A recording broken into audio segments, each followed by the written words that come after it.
Hi, my name is Jacqui-lee Pryce and welcome to Shadow Boxing. So you've talked about in the past that you get AJ follows you on Instagram and you're like, it's AJ. So when he finally calls you, were you a bit like, or were you just like, let me just? Nah, it was. Did you take a few? Okay, so on fight night, the fight between Ruiz and Anthony Joshua. Yeah. It's almost like I felt like it was almost like he'd gone back to a more amateur style, and then he gets the win, and then everyone starts complaining about how he got the win. Were you slightly offended by that? It's not offended. I don't think I would say like amateur style is like. I mean, it's just the name that Joshua carries, and that will happen to any elite athlete, regardless of the sports. You're just gonna have kind of like a critical side of people, that regardless of if you do well, if you not do well, you're gonna have that kind of like opinions where they're gonna say like, listen, he boxed absolutely beautiful, and then you're gonna have another people that they're gonna say, oh no, that was so. Regardless if he would have won that fight, well, I mean he won, but if he would have lose that fight, he would get exactly the same. Some people would like it, and some people wouldn't like it. But you got to understand, and I mean, as a fan as well, not as a coach, and I'm when I'm talk from my heart, Yeah. And I do say, once you go there, just people need to remember that not just the titles, is his career was on the line, and you cannot go there and just like they say, oh, I'm just gonna give, just gonna go there and just like kind of just smash it. Whoever goes down goes down. Yeah. Boxing is about clever people, Yeah. People think he's kind of like an aggressive. Yes, he's aggressive, but boxing is you got to use your brains, And if you look in history, he's hit and don't get hit. Then of course there is styles and styles, but that was the way of beating Ruiz, and I'm sure if he has to fight somebody else, I'm sure the way of his style, it will change. You got to adapt to the opponent that's in front of you. I think there were quite a few coaches that did wonder though how you were able to adapt, or whether you would be able to adapt him within that given set of time. I mean, was it just, I think I saw on social media loads of drills. I mean, how did that process work? In terms of like when he was fighting, or the training? The training. The training, it went well. I mean, all the three coaches, in there, Joby adding his bit, I was adding my bit, Rob was adding his bit. And it was not kind of like I'm coming here and I just like, hey, this is me today, or Joby was like, oh, this is me today. No. It was a plan. That's the plan of action, and we stick to that plan, regardless of who's in there. Me, Joby, Rob, or if the three of us, it's all follow the same path. You mentioned Sultan Zubik earlier on. Exciting prospect. Very exciting. Under MTK Global. So how did that relationship start? Sultan is an amazing story. Is one of these things that I would say boxing is very hard sometimes to go coach and boxer all the way from here to the top. It's very rarely to see these things, but listen, I'm praying to God, because he's an amazing relationship. Sometimes the language is not there, but I think it's just like the love, and love. You don't need to see it. You need to feel it. How it started with that man. He was a friend of mine in Spain who has got good eye to see prospects and researching, and he come across Sultan Zubik. Of course, my friend does not speak any English, so he sent me Sultan's number. I start talking to Sultan then, and keep on talking. Just like keep him in there. Yes, like 1 second, Then I went to MTK.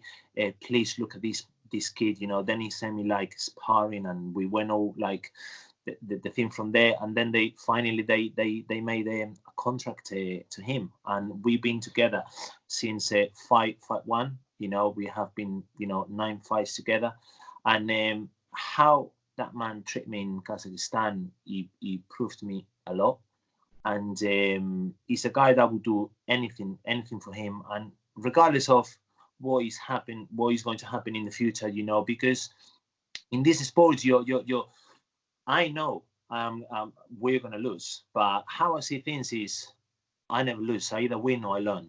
So and if he thinks exactly the same, you know, going into fight and things didn't go our way, he's just like, listen, as a team, we need to analyze these things and then make the right adjustments and improvements, so we're not making the same mistakes. But I know when you kind of like at that level, the obvious thing to do is just like leave your coach. But that not just happen in boxing, that happens in any sport. In football, if you kind of like go 2 or 3 weeks like training Chelsea or Manchester City, just to give you like a big name, you lose in 2 or 3 weeks, that coach is gone. So, and it's not really necessarily kind of like the way of doing things, but I really hope, you know, that me and that man will go to the top together. Well, I spoke to him yesterday, and he really spoke highly of you. He said that, you know, you've done so much for him. And you can tell when you speak about him and he speaks about you, there is a lot of love and respect there. And so just from a fan point of view, I hope you two make it to the top, because it would just be, you know, one of those sort of fairy tale moments. You know what I mean? I mean, I just kind of like getting goosebumps now. Oh, bless you. And so 3 non-negotiables though.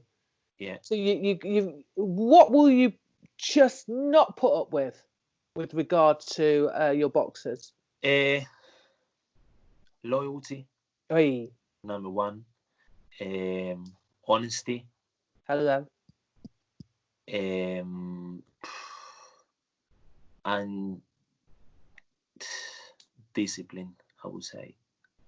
You got to be disciplined to me. You got to be loyal, and you got to be honest, because, and just to keep on saying things, is like hard work, because that's what I do, and that's what I transmit to my fighters, and I expect my fighters to have big dreams, because I've got big dreams, and we got to fight for them, and we all in the same boat. It's not me thing or him or an individual thing. It's like we're growing together as a team, you know.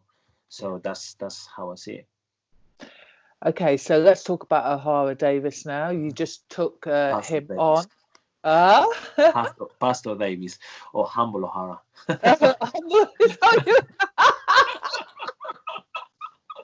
Is that what it's called? Pastor?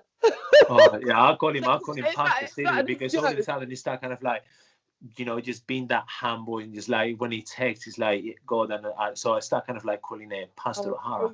I love it. I love it. So you, basically, your relationship started just a few weeks before the semi-finals of the Golden Contract. So you had that win there, beautiful win. I mean, did you approach him? He approached you? Did you think, Jesus, I'm not sure I want to take this kid on? Or, you know, how did that all happen? Yeah, I mean, they approach me, but it's just I see that secondary. You know, if I approach him or if he approach me, that I mean, to be honest, that really doesn't matter. But yes, 100%, I had my doubts at the time, because I judged the man, and I said this several times. I judged the man through social media, how he comes on social media. But again, at the beginning, I was like, Jesus Christ. And I had a chat with him. I had a chat with him before we started. And, you know, I said, this is how my things, this is how my rules. If you stick to them, stick to your rules, and we have a working relationship, no problem. But then, you know, as the days were going and the weeks, you know, the relationship started getting stronger and stronger and stronger. And he's a very nice guy. He's a very nice guy. But I know sometimes he's like how when he was like giving, for example, like the Wayne, you know, it just was a big kind of like, you know, just like switches in 360 degrees in no time. But I understand, you know, sometimes it's like them emotions, you know, once you try to give way, you probably haven't been eating the things that you probably love. And so it's a lot of things going on. And I spoke to him about that as well. And he did understand it, maybe not so much in the time at the moment, but then after that he went, you know what, you actually were right.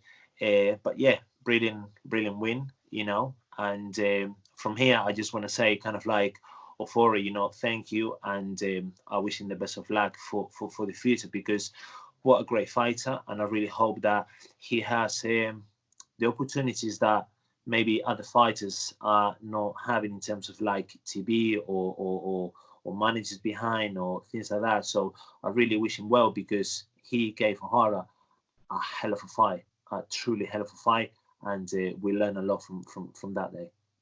So let's go back to, you know, you're saying that you weren't sure in the first instance whether to take him on. I've heard that he's a lovely guy. So we've blown his cover. He won't be able to sell that hype anymore. But yeah, I think one of the points that you made about people making weight, yeah, if you've never had to make weight before in your life, you can't understand what that's like. You want to tear someone's head off, don't you? Yeah. But it's not kind of like that he really struggled. He did not struggle to make the weight, but he was thinking that he was going to be fine, and then he got there and like surprise, you know. And it's just kind of like when you're eating super healthy, that you're not taking maybe like the things, you maybe like the sweets here or kind of like the butter chocolate, and you're not having none of that for like a long period of time. You know, it's hard. It's just kind of like, plus the training itself, you know, that it starts getting harder and harder and harder. And there were days, you know, there's going to be days that, you know, feeling like for training because you're tired and you get to go through them days. And sometimes when you get closer to the fight, you're going to have a lot of emotions in you, you know, lots of emotions, but you've got to control them. That's the thing. And like you say, beautiful fight between Ahora and Jeff Ofori. Just one of the things Jeff said actually was that he learned a lot from that fight. So he hasn't gone away from it bitter at all. He's just like, you know what, that was a massive, massive learning curve. For me, when I saw O'Hara's long, ridiculously long jab, which is very, very, very deceiving, you know, he was tying Jeff up in and setting up little tricks, little traps. Yeah. And even myself and Jeff, when we were talking, we were like, yeah, you know, actually, he was like, I tried a ting, I couldn't get it because he did that. It was actually beautiful to hear that respect. Do you know what I mean? Good. Yeah, that's good. So we're going to do a quick fire questions, right? You cannot think of the answer. You cannot, you know, you just got to blurt out the first thing that comes into your mind, right? First thing that comes into your mind, right? Chocolate or crisps? Chocolate. Okay. The Snickers or M&M's, just to be exact. Red or black? Red or black? Black, 1,000,000%. Okay. McKenna or Mohammed? McKenna or Mohammed? Are you thinking? No. I know the answer, but it's kind of like, what, for the final? No, for the final? Or kind of like McKenna? Right, McKenna. For the final, McKenna. No, McKenna, no. McKenna or Mohammed? Mohammed. Thank you. You know what I'm saying? Yes. So I've heard on the grapevine, I don't know if this is a massive story or not, but I've heard he's contesting that fight. Mohammed. Really? Yeah, Mimoun. Yes. So if the decision got turned over, would you guys be ready to fight Mohammed Mimoun? course we're gonna have to be. I mean, you're gonna have to be ready regardless of the opponent. You know, if it's McKenna or if it's Mohammed. You know, but we will be ready. You know, it will be a tough fight, but it will be a tough fight with Tyrone as well. Yeah. You know, so yeah, it's just like changing, you know, things here and there, and just go there in the best of, you know, physical and mental, as you say, kind of like characteristics, if you're gonna say it that way. I just go there in the best, you know, of our abilities, really. I mean, I really think it's important for me to say that I do think that McKenna boxed well, because I think that I've done an interview with Mohammed, and I think people think that we don't think he boxed well. We think he boxed well. I'm just going on the general consensus that people think Mamoon got robbed that night. So that's effectively what I'm going on. So in terms of people are saying, look, this guy's come out of nowhere, as in you as a coach, you've come out of nowhere. Just give us a little bit about your background. Yeah, and I prefer to just to keep it like that. Yes, best way. Yes, 100%. I've been, you know, I mean, just to give you quick. I've been doing martial arts in Spain. Then that took me into kickboxing. From kickboxing, when you're doing kickboxing and you do the weights, and because it's completely different training than boxing, and you're thinking that you're kind of like man of the world, as you can say. You know, I went to our coach took us to the boxing gym in Spain, and that kid just won the professional super middleweight champion of Spain. And I went to the gym thinking, I'm just going to give you one. And I swear to God, the beating that man gave to me that day, it just made said, you know what, something has to change here. And that's where, after that day, I got kind of like the love of kind of like going into boxing. Then I did amateur boxing myself. I fought in this country. And I started doing kind of like the physical side of things for the gym. Then on that gym, they gave me the opportunity of be the right hand of the main person. Then I went to West Ham, you know, with Barry. That's where I met Marcus Williams. And Marcus was realistically just like my first fighter, because everything started from him in terms of like coaching. But previously I was with Danny Connor. You know, he was kind of like the one that took me into the boxing, but Marcus was realistically my first fighter. Then from Marcus, Isaac, and Isaac, the rest is a story. But as a coach, as a main coach, was Isaac when we went with to fight Watkins, and this is like just under 2 years really. So you've been realistically working away behind the scenes, because I know there's a kind of, I'm reading a little bit about, well, you know, this guy, he's just come out of nowhere and he's popped up, and you have put the work in, haven't you?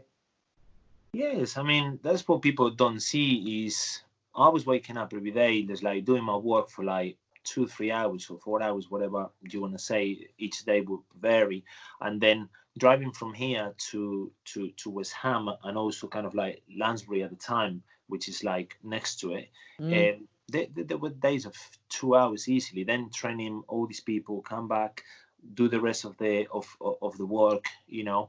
And my days were from 6 a.m. in the morning, easily 9, half 9.